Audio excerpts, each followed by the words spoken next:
So hello, friends. Thanks, everyone, for joining us. This is a community of practice call on implementing version 59 of HIFIS with a discussion led by Ali from ACRE Consulting. So she'll be, hello, Ali. She will be looking at the operationalization of HIFIS, as well as getting more of an understanding of how communities are implementing this new version. So before I go any further, I would like to acknowledge that we are all gathered on the ancestral lands and traditional territories of Indigenous people. I live in Windsor, Ontario. I live and work here, and that is on the traditional territory of the Three Fires Confederacy of First Nations, specifically the Ojibwe, Ottawa, and Potawatomi peoples. And if you would like, you can use the chat and you can put in where you're from. And if you know the lands on which you're on, please put them as well. On the call is me. I am Jessica Burnett, your friendly host. I'm an improvement advisor for Built for Zero Canada. My role as an improvement advisor means that I help coach communities on their journey to functional zero in ending chronic and veteran homelessness. With me is the lovely Ryder, who is a leading expert in HIFIS. Yes, big shout outs to Ali. She's a leading expert in HIFIS, and her consulting firm, ACRE Consulting, helps communities to better understand and use HIFIS 4. Our call today, so a little bit about our calls. It's brought to you by the Canadian Alliance to End Homelessness, which I am a proud team member of. We lead a national movement of individuals, communities, and organizations who are hell-bent on ending homelessness through the 5 initiatives you see here. This call is one in a series of our monthly webinars and community of practice calls that we've been holding since the fall of 2019. If you want to see more of our calls, you can look at what's coming up and any that we've already done on our TTA website, which I will post in the chat very shortly. And we would not be here without the funding from the CCI stream of Reaching Home. They help bring us these calls every month, so big shout out to Reaching Home. And the last one for me about the calls, before I hand it off to Ali, is that this call is being recorded. Everyone's on mute.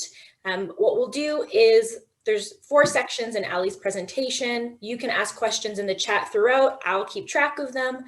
And then after each section, we'll answer them, followed by one final Q&A at the end. And then I'll bring up a quick short poll just to see how you liked the webinar, which helps us, in the spirit of improvement, give you better and the best webinars moving forward. So Ali, I will let you screen share and you can take it away, friend. Thanks, Jess. Sure. All right, did that function? Okay, thanks for the great introduction. Today, as Jessica mentioned, we're going to be talking about operationalizing your coordinated access / by name lists in HIFIS, in particular in the context of the new version that just got released, version 59, or HIFIS version 4.0.59.1, if you want to get all fancy. Today, I am going to be covering 4 main areas. So the goal today for me is you've probably had a look at the new software. You've probably maybe even watched or attended the previous webinar that the feds put on about the new features. You may have read the manual that they've released. So there's a lot of material out there about the new version. But what I really want to take today as an opportunity to do is to dive a little bit deeper into some of the different areas and talk a little bit about how that piece gets implemented for you locally and what it means for you and whether you need to change any of your practices. So there's 4 main areas that the software has been modified or changed.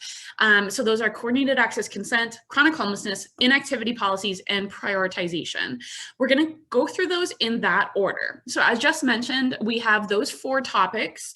So while we're talking about coordinated access consent, if you have a question about it, please feel free to ask it in the chat. And when we finish that section, we'll go through the Q&A.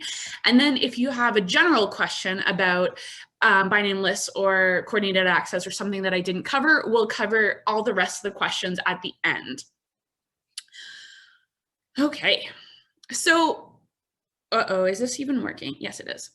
So to begin with, I would like to get a sense of where everyone is at. And I'd like to invite you to do a little poll. If you have a phone, you can scan the QR code if you have those fancy technologies, or you can go to slido.com. And then this presentation is number 41200. You can type that in. So my first question for you is, I want to get a sense.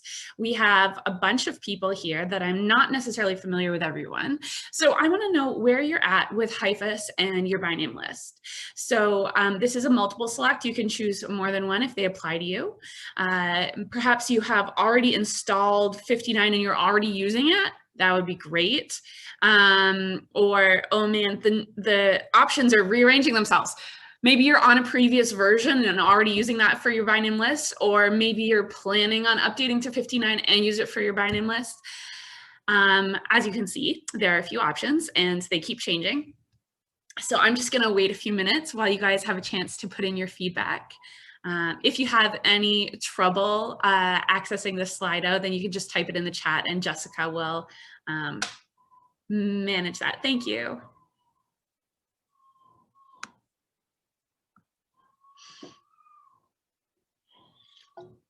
Okay, so it looks like many of you are using HIFIS, but your by name list lives outside of HIFIS. So that could be something like you have a separate Excel spreadsheet that you might put things into separately, like people might have to email you to update your by name list. Perhaps some communities might have you're using HIFIS and then you export the data to an Excel and then maybe you manipulate it from there. So it seems like that's kind of a popular option, but it looks like a lot of you are planning to update to 59 and use it for your by name list. So that's great. You're in the right place today. So we do have a few people that don't have a by name list yet, and somebody who's installed 59 but is not using it for by name list yet. All right, well, thanks for providing your feedback. So next we are going to be covering coordinated access consent, which is a big change, well, medium change that got implemented with 59. And I want to go through it just to make sure people are understanding exactly what it does. So coordinated access consent is a new type of consent. In HIFIS 4, there were previously 3 consent types. They are explicit, which means that the client has said, yes, you can collect my information and share it. There's inherited consent, which is done for minors as part of, or children as part of homeless families and dependents. And the last one is declined anonymous consent, which is when a client does not want their information being shared across the system. So there is a new 4th type that has been added with HIFIS 59. It is called coordinated access consent. So the difference between explicit and coordinated access is the explicit, the client is agreeing for their information to be collected and for them to be put in HIFIS. But the coordinated access consent is them consenting to be prioritized for services. So only clients that have an active coordinated access consent are going to show up in the coordinated access module. Now we're going to cover the coordinated access module a little bit later, but basically that is what you use for your prioritization list once you've updated to 59 and you start using that for your by name list. So in summary, only the clients in your HIFIS database who have a coordinated access consent record in their HIFIS file would show up on your prioritization list. So only they would be prioritized for service.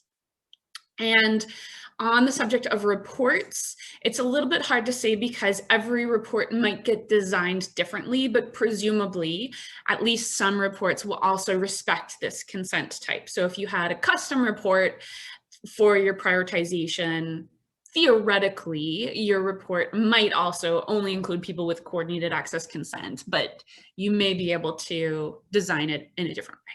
So the reports is a maybe. All right, new poll, same way to get to it. How do we feel about this coordinated access consent type? I have to admit that when I first saw it being announced, I was a little confused. So I'm really curious what the community's reaction is.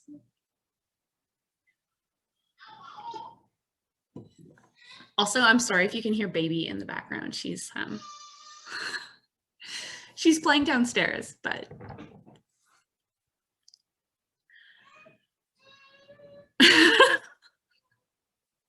I like the reactions.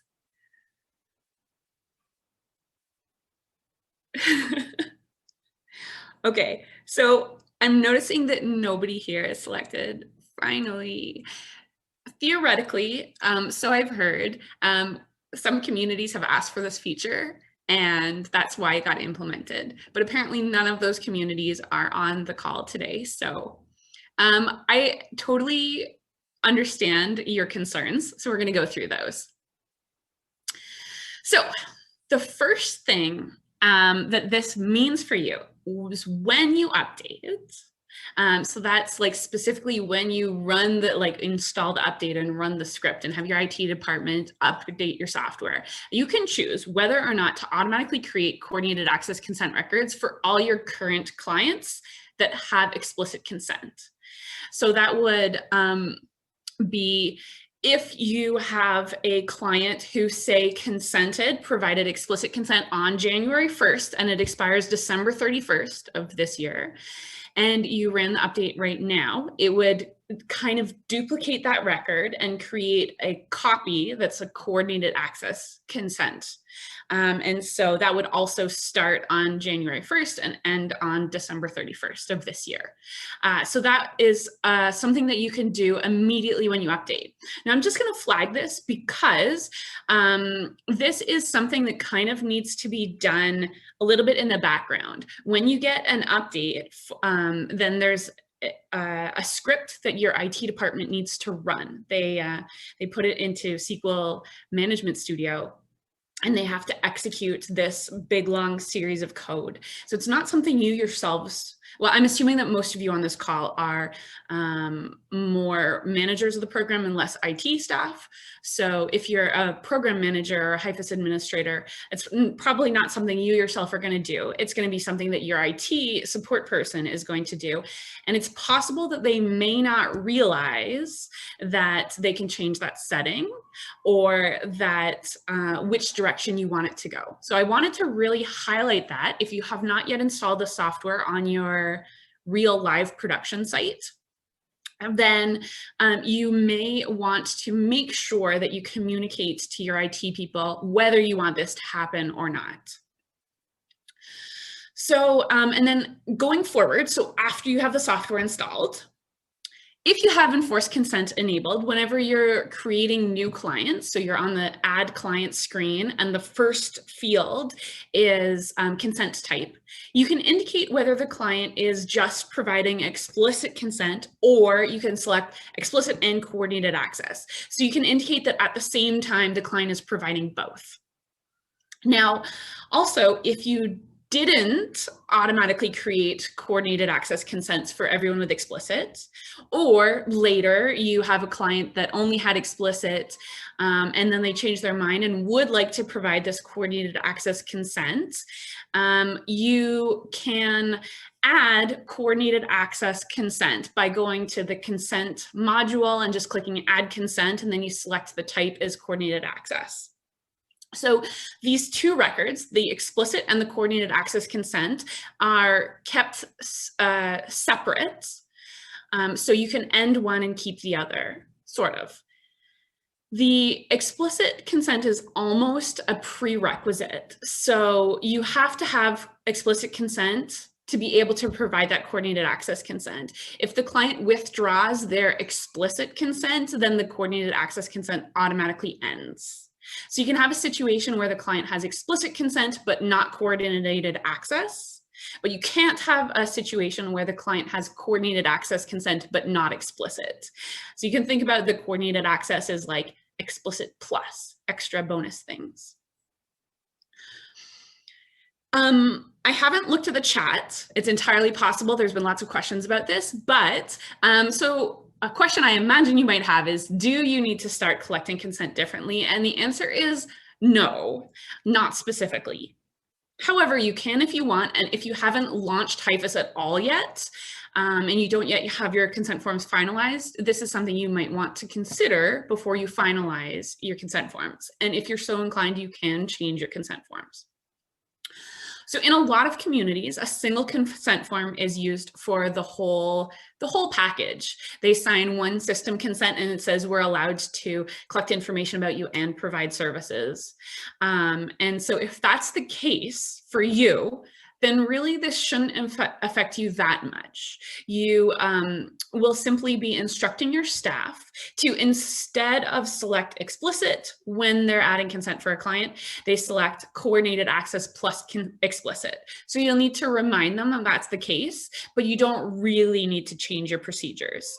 However, that being said, I do have to put in a disclaimer that I'm not a legal expert, and you should probably reread your consent forms and make sure you understand what your clients are agreeing to. So that's usually important. There's another issue that I want to flag, and that is it's possible for some clients to get lost.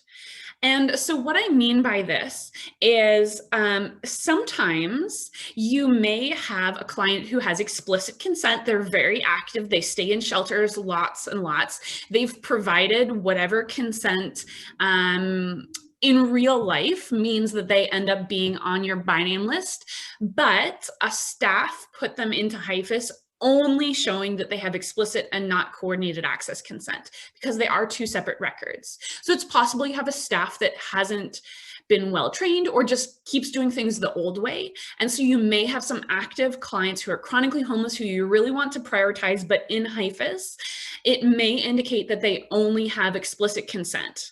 So then if you are relying on the coordinated access module and you're only showing clients that have coordinated access consent, some of your clients may not show up on the list and as a result may not get prioritized. So unfortunately, I don't have an amazing solution for you other than I would suggest that you do lots of auditing, especially on your initial, like once you update it. So you're going to want to go through and make sure that all of your clients are accounted for. They're all showing up on the list properly. Make sure that everyone has the correct consent types and so on. It shouldn't be that difficult to do, and I believe that the feds are planning, so don't quote me on this, I know it's being recorded, but big disclaimer, I don't know for sure. I think the feds are coming out with a report that'll give you a list of clients with their consent type, but I don't quote me on that. Okay, I think that's the end of my slides on coordinated access consent. So Jessica, what questions do we have? Thanks, Allie. So there's about 4 questions in total. So the first question's from Robin. She wants to know if there's an option to turn it off. That's a no. I don't believe there's any option to turn it off. However, that being said, you don't need to use the coordinated access module. The module itself is the screen that has a list of everybody and getting prioritized. So if you decide we're not going to use that at all, we're going to use our custom report, then it kind of doesn't matter whether the client has coordinated access consent or not. I'm going to put a little asterisk next to that. I say it doesn't matter right now. It may matter in the future, like on version 60 or 61, there might be added functions that go along with it. I can't say for sure. But as far as I know, there's no way to like disable that option from the drop-down menu or anything like that. Sorry, Robin. Andrea has 2 questions. So one is, do the new consents have to have an expiry date? So that's no. No. Okay. And then does the explicit consent remove any of the current cross view of services that the version 59 consent provided? I'm not sure that I understand the question. Can you read it again? Sorry. I would love to. I think I said 59. Does the explicit only consent remove any of the current cross view of services that the version 57 consent provided? I'm not sure what you're talking about when you say the cross view of services, but it shouldn't remove anything. So sorry if I'm not answering the right question. I'm gonna say I don't know, or maybe you can reword the question, Andrea. We'll move on to the next one. And then the last one's from Shannon. It's, will there be an option to set up coordinated access consent as automatic and can only be removed by HIFIS or CAS leads? That is not currently an option, and I don't know if it's on the developer's radar, but I don't think so. My best guess is that they implemented it as they think it should be, and so I don't think they have immediate plans to make changes in that kind of respect. But also, I don't know for sure. That's just a guess. All right. So we're going to move on to the next section, which is chronic homelessness. And maybe we can discuss your other question, Andrea, when we get to the end, if I still haven't answered it very well for you. So chronic homelessness is the second area where there's a change.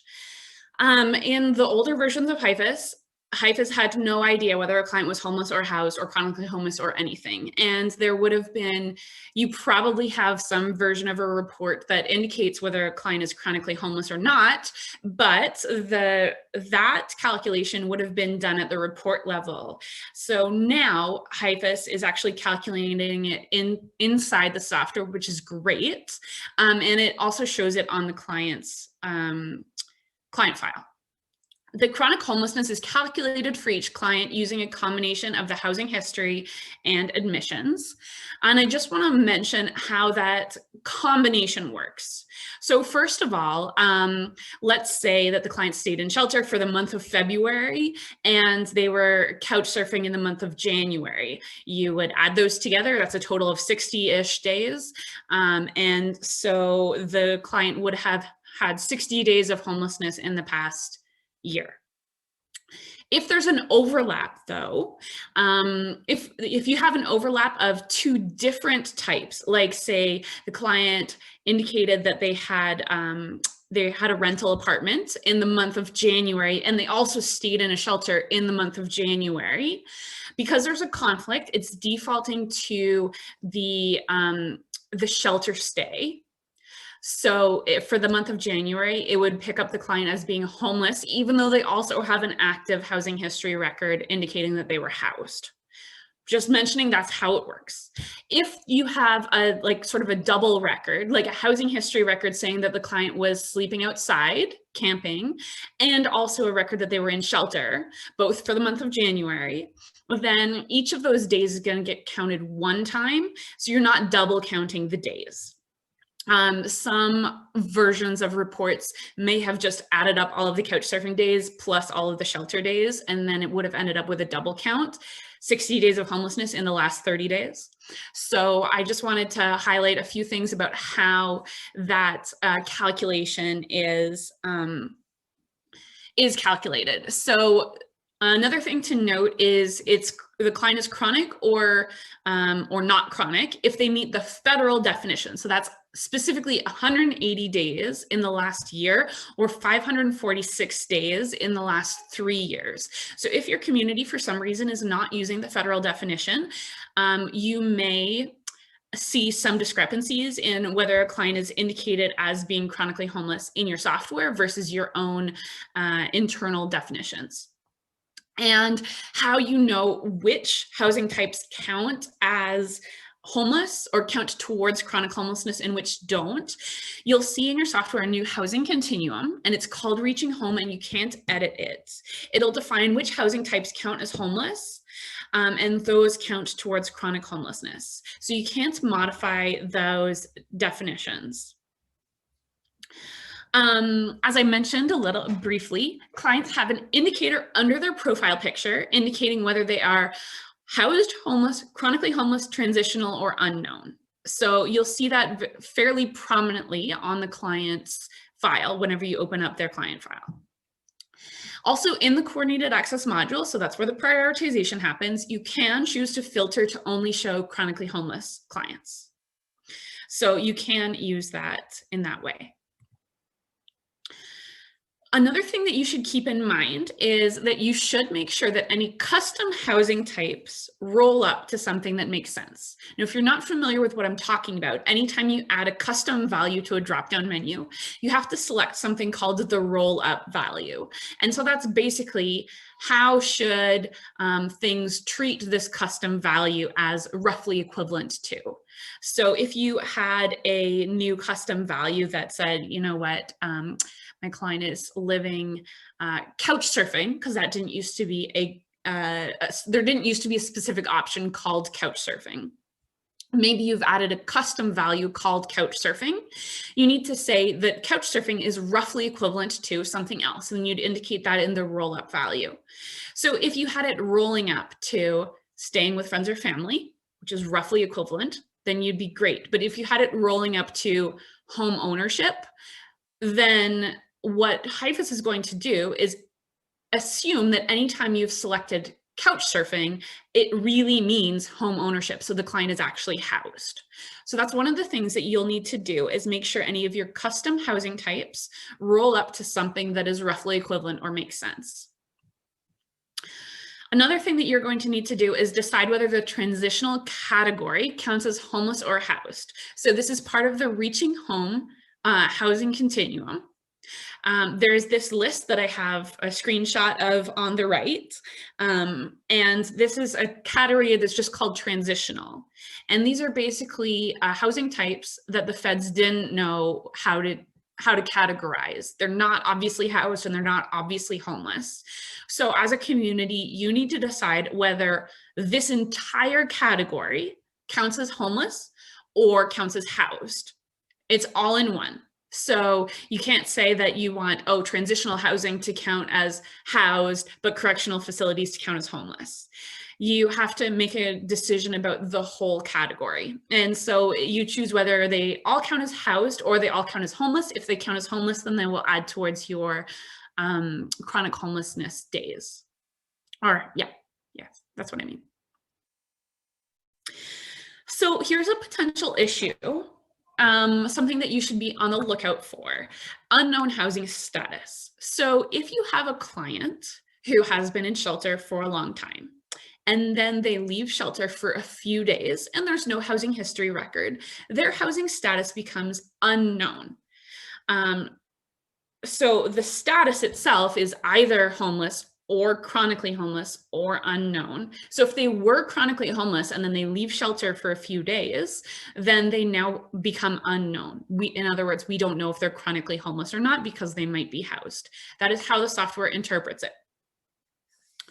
So one of the things that you should really be in the habit of doing to address this is make sure that you're filling in your housing history module as much as you possibly can, just to avoid those unknown housing statuses.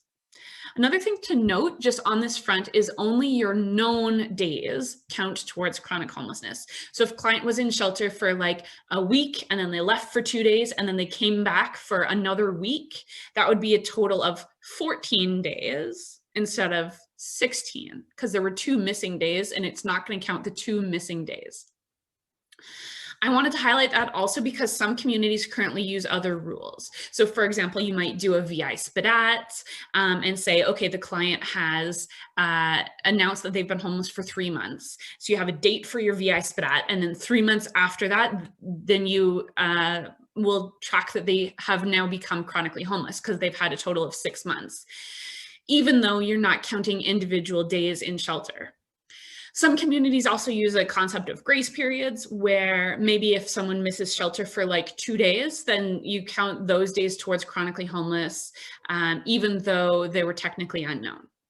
So I wanted to highlight these potential issues just because your who shows up as being chronically homeless in your in HIFIS, in your coordinated access module, may look a little different from what you've been using in the past.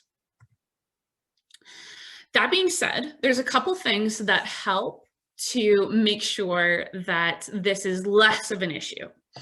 So the first thing is there is an alert on a client's file whenever a client's housing history is out of date.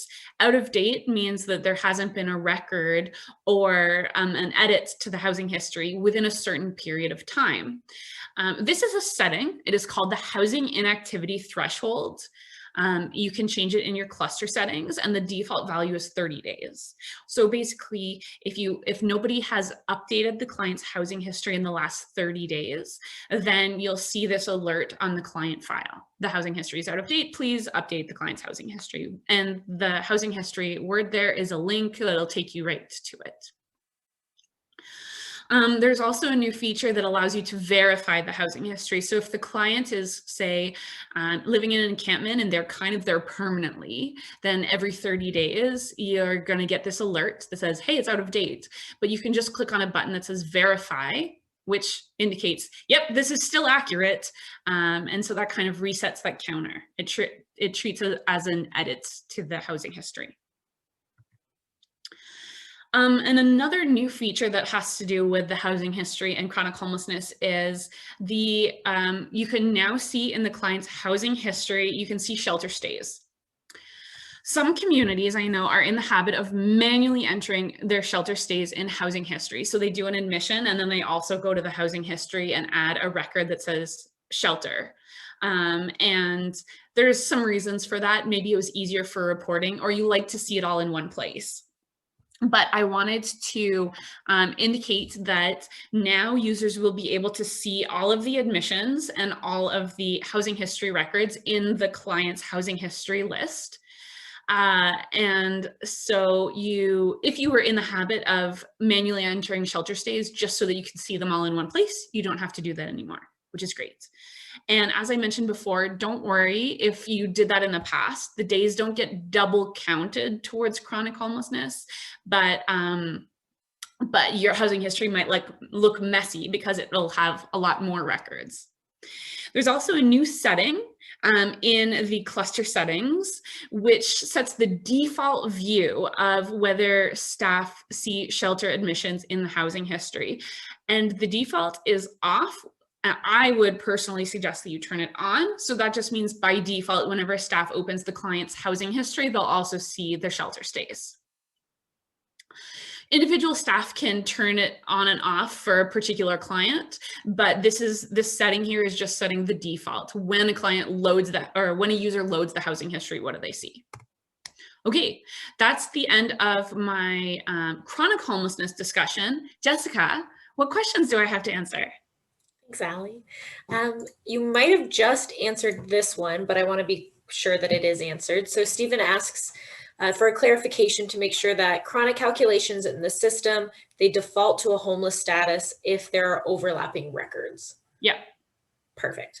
But only for those days. So if a client they had a housing record from January 1 to January 5, but then they have a shelter record from January 2 to January 4, then the ones that the client was in shelter would count as homeless, and then the other days would still count as housed.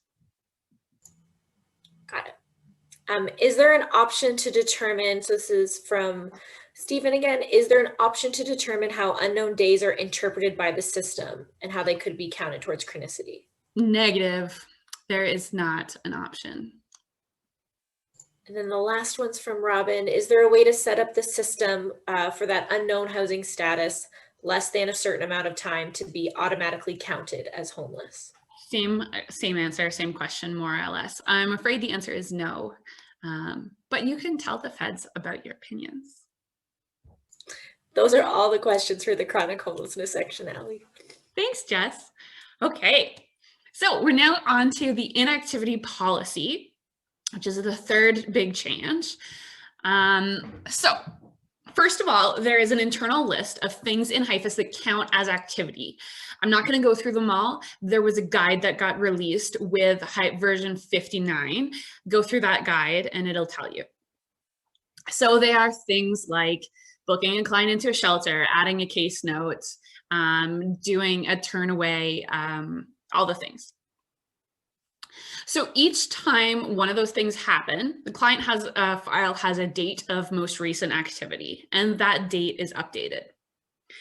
So if the date of recent activity is more than your inactivity threshold days ago, the client automatically becomes inactive. So you have a setting in HIFIS. I believe it's also a cluster setting. And it says you have an inactivity threshold. Maybe you'll set it to 90 days. So if the date of most recent activity was more than 90 days ago, the client automatically becomes switched to inactive.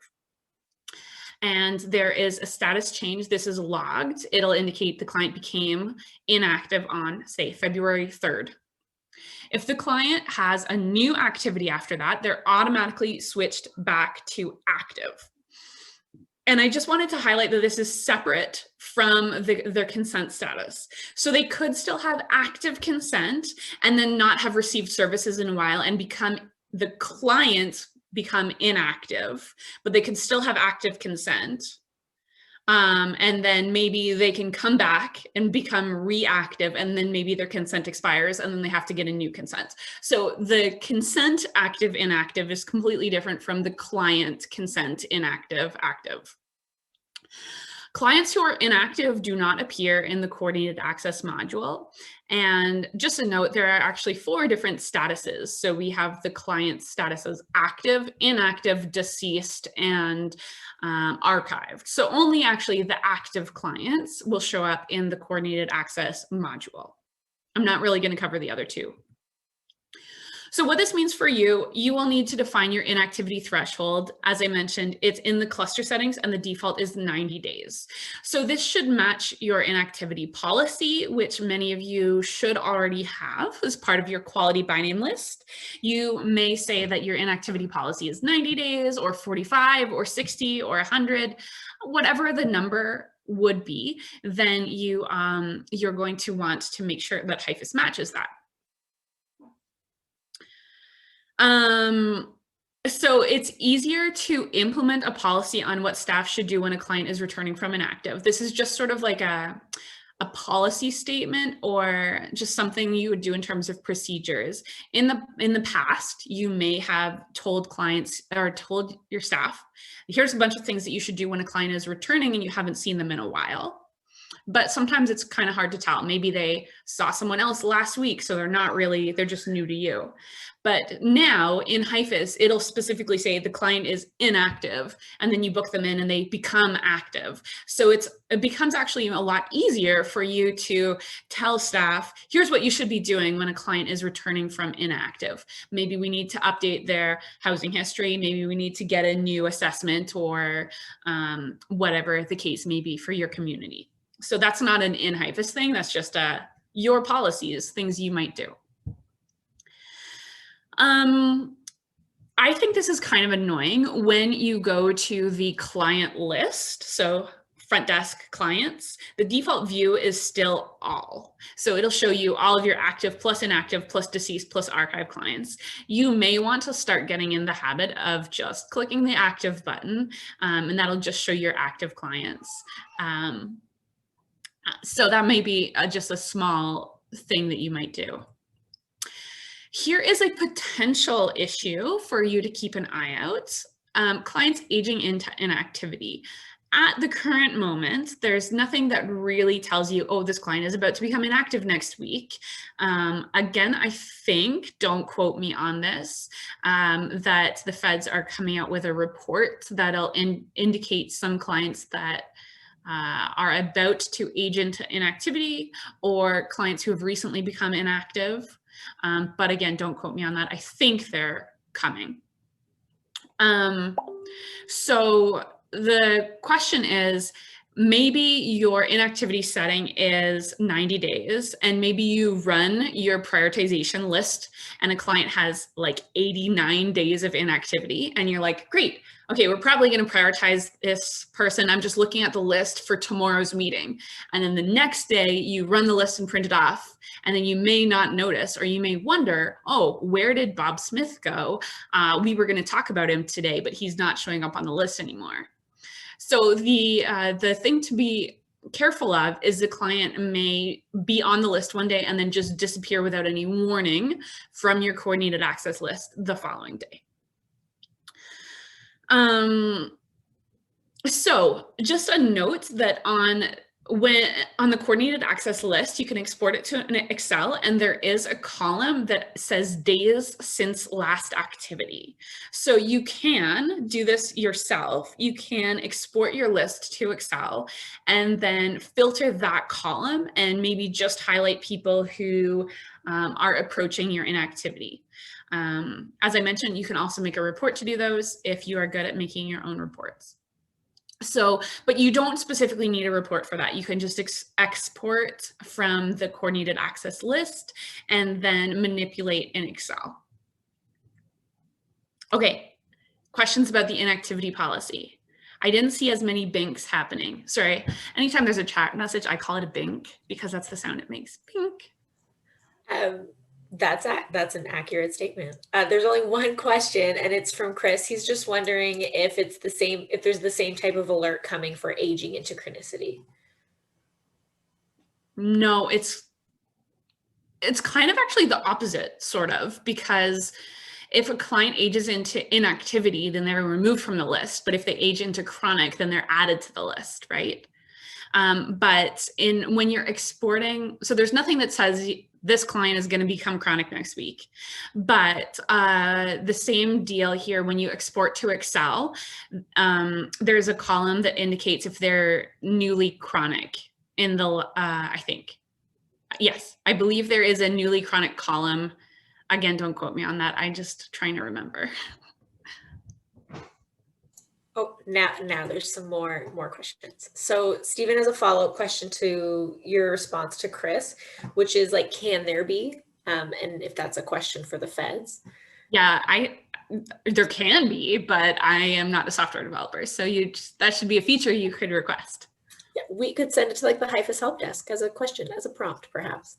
Yep. And then Sherry has a question. Is there a report to see who has moved to inactive? Not at this time, but I think the feds are working on it. Those are all the questions for inactive policy. All right, we're just going to move on to the next one. And the last one is prioritization. So this is, I promised that we get to the coordinated access module. So that's what we're talking about now. You have a coordinated access module, you go front desk, then coordinated access. And that will have a list of all of your clients that are active, that are not housed. So that would include people who are homeless or unknown, that have an active coordinated access consent and are in the same cluster as you. And I'm specifically pointing out the cluster if you have an interesting situation, like say in New Brunswick, where you have multiple clusters for different regions. So when you access the coordinated access module, it's going to show you for your current cluster.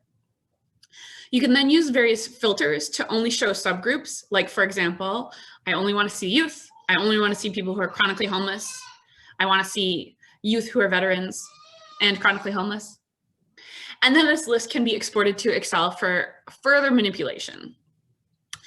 I'm just going to leave this up here on the screen for a few minutes. This is a complete list of all of the fields that are exported to your Excel that you can manipulate. So that will include, basically, this is your list of possible prioritization criteria, more or less. You can look this up for yourself. You can just export your own list from the demo website and just see what columns there are. And also Jessica's going to be sending this set of slides around. So I'll move on to the next one, but I just wanted to give you an idea. I think I counted and there was like 39 fields. It's a few. So what this means for you. This might mean that you can migrate your existing prioritization list to HIFIS and rely exclusively on the coordinated access module. Maybe, but in order to decide whether that applies to you, you should ask the following questions. First of all, does the module include all the criteria you would use to prioritize? So there's some things that are missing. If you prioritize people based on their eye color or their height, well, that's going to be a problem for you. I'm kidding, by the way, that was a joke. Does every client on your list have coordinated access consent? So as we were talking before, when we talked about the coordinated access consent, if some of your clients just have explicit consent in HIFIS, regardless of what they provided in the real world, then they won't show up on this prioritization, and that might be an issue. Does HIFIS recognize your chronically homeless clients accurately? So as I was mentioning when we talked about chronic homelessness, some of the definitions may vary a little bit from what you're used to. And then finally, is your inactivity policy working in HIFIS to your satisfaction? And there's not a lot of settings that you can tweak there, but I just want you to maybe get a feel for when it says in HIFIS that a client is now inactive, does that make sense? Is it really someone that you haven't seen in a while? And if you're finding that clients are becoming inactive in HIFIS, even though you've seen them a lot, then maybe you'll need to adjust your data practices. Maybe you should get in the habit of just adding a case note, hey, I saw the client today, or something to ensure that they remain active for the appropriate period of time. Okay, one of the very last things I want to say is you don't have to use the coordinated access module if you don't want to. So I know a lot of you are probably saying, hey, but you showed me the list of prioritization criteria and there's 2 that are missing from my community. And we use those, they're very important, and they're not there. You don't have to use the coordinated access module if you don't want to. If you currently export data from HIFIS and you're very happy with your custom report or SQL query, which I know some communities are already doing very well, you don't need to start using the coordinated access module just because it's available. That being said, overall, I really do like a bunch of these new features because it does make it easier to generate the reports. So I know that many communities have had challenges with reports that are very large and they might time out, it takes forever to run, and it slows down the system and that sort of thing. That could be because your reports would be running a lot of calculations. For each individual client, it needs to figure out, was this client chronically homeless? Are they active? Are they inactive? And so this whole update actually makes a bunch of these things much more efficient. The software already calculated it, so your report doesn't need to calculate whether the client was chronically homeless or whether they're active or inactive. So even if you are using a custom report or a custom SQL query, you should take a hard look at what your report does, and maybe it can be made more efficient or improved to pull some of those built-in data fields. Like maybe instead of your report making a calculation about whether they're active or inactive, it just could pull that from the active and inactive client status in HIFIS. And that could speed up your report and make your software just happier to run. So I did definitely want to highlight, if you don't like the coordinated access module, if you don't think it'll work for you, if the coordinated access consent piece is a big problem, then you can sort of keep doing what you're doing and ignore the coordinated access module. I imagine that over time, you might see more columns being added to the coordinated access module, but I wouldn't hold my breath. That's probably not going to be happening in the next 6 months. So that's where we're at. Okay, so Jessica, first, any questions about specifically the prioritization? I'll leave it on this screen, and then we can talk general questions if people have general questions. So there's only one question, but I think it's more general and not HIFIS related. So I'm okay to answer it if you would like me to. Sure. Perfect. And if you want to jump in, please do. So the question is from Allison. She's asking, or they're asking, should each agency have their own prioritization criteria, or is it best practice to have all agencies agree on the same prioritization criteria? So Allison, you're in luck. We have COP calls about prioritization criteria that you can watch after this one, should you so desire. But also, I would say that prioritization criteria is set out by your community, and then agencies would go in based on their program eligibility with that criteria. So here's two examples. Let's say you decided we're going to pick 3 variables, that your prioritization criteria is people who are experiencing chronic homelessness and they're sleeping outside. We're just going to say those 2 for now because that's all I can think of right now. If you had a program that was for youth only, and those were your prioritization criteria, you would say youth who are chronically homeless and sleeping outside. Conversely, if you had a program that was, let's say, for people who are pregnant, then it would go anyone who is pregnant, chronic homeless, sleeping outside. So that's how prioritization criteria would ideally work. And I'd be happy to help you after this call if you need any extra help with that. So that would be all for the prioritization criteria questions. Allie, would you like to put on your, I think it's like your Q&A slide for this, the general discussion? Yeah. Unless anyone questions? Yeah, I don't really, yeah, you know what? I'm just going to stop sharing and we can look at each other's beautiful faces. Solid. Okay, so we have about 8 minutes left. If you have questions, please feel free to ask them in the chat or I don't know, Jessica can moderate. But another thing that you wanted to hear about, Jessica, was if any communities wanted to share their plans for how they were going to be implementing or rolling out, if they could share that with other communities, then that would be great. Turning the floor over to you, Jess. I'll just answer questions. Sounds good. Would anyone like to share? Chris, you're nodding and I can see you, so. Yeah, it's the nature of turning your camera on is dangerous. So our plan here in New Brunswick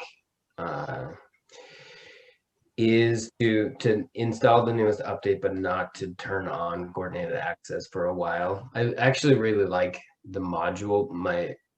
And I appreciate Allie's time last week, sort of talking me through some of this. But my bigger concern is built for zero data points and how we can make sure that we're able to pull all of the exact same data so that I don't miss out on even a month of pulling the exact same numbers. So, you know, there are a few pieces that we're pulling right now that we'll just have to be really strategic about making sure that people are entering data into HIFIS in a way that we don't lose out on any of the trends that we're seeing. So I would imagine maybe a year from now is when we would sort of be asking or transitioning away from our external spreadsheets.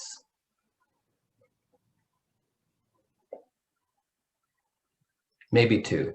We'll see how it goes. I'm going to let you all test it out first and then we'll go next. Thanks, friend. It's a wise strategy. Allie, do you have any follow-up?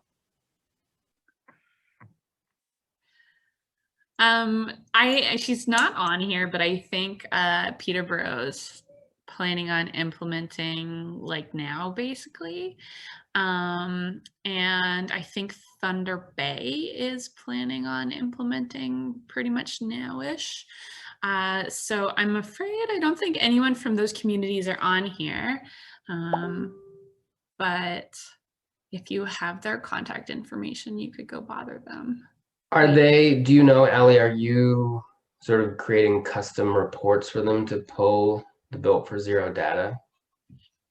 So I am working for Built for Zero to develop an inflow-outflow report. So that's coming, don't worry. The biggest problem right now is I need someone to test it because I can test it on my fake data, but that's not really real world stuff. So I kind of need a guinea pig. Would you like to sign up, Chris? Yeah, sure. Well, Okay, guinea you have pig. to update to 59 first. Yeah, I was just waiting for the pick count update. Oh yeah, yeah. Do them at the same time. Jessica, this may, so Randolin was recently talking about pulling Built for Zero data also about clients that aren't chronically homeless. So like essentially the same data points, but for a larger swath of the population. So I guess my concern with like moving towards the coordinated access in HIFIS is that like there's so much rich, robust data right now, and we're starting to add new things in. So we track like even like those who self-resolve versus those who are housed through the BNL process.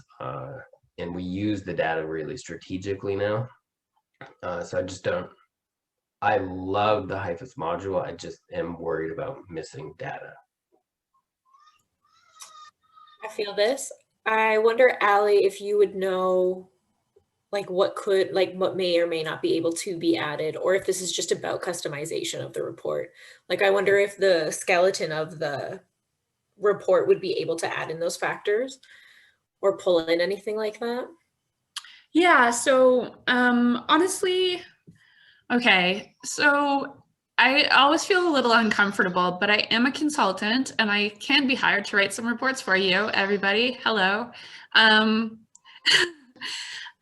So generally speaking, from a custom report, you can pull out any data that you want as long as it's in HIFIS. So you could say, I want a report that includes the 20 or so fields that are in the coordinated access module, and also these 5 other ones that aren't in it. Like maybe you want one that it has their contributing factors, or you know, do they have a disability? You might get that from somewhere, and that might be a particular factor that you'd want to use for prioritization. So kind of anything's possible. I'm really going to regret saying that. Anything's possible with a report, for the most part. And there's really not a lot of functional difference between a custom report and the using the coordinated access module and exporting to Excel. So the difference is you run a report and then you save it as an Excel file. It's functionally very similar. And from my perspective, a little safer because I can dictate who can run that report.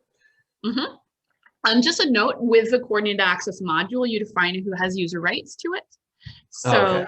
Yeah, it is governed by rights, but it's kind of all or nothing. Like, there's not really fancy rights. You just say, can this staff access the coordinated access module?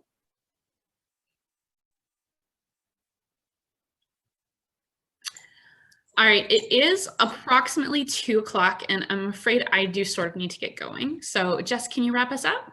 I would love to. So I'm going to launch a poll. It's anonymized data. It's just 3 super short questions just to help us understand if we're doing a good job, what we need to improve on in the spirit of improvement science, and how you like the webinars. So yeah, I hope everyone has a wonderful Wednesday and that March is treating everyone kindly. So thanks, everyone. Thank you, Jess. And thank you guys all for attending. Thanks, Allie.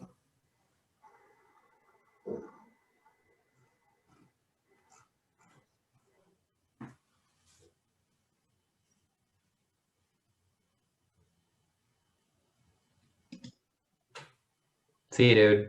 Bye, friend.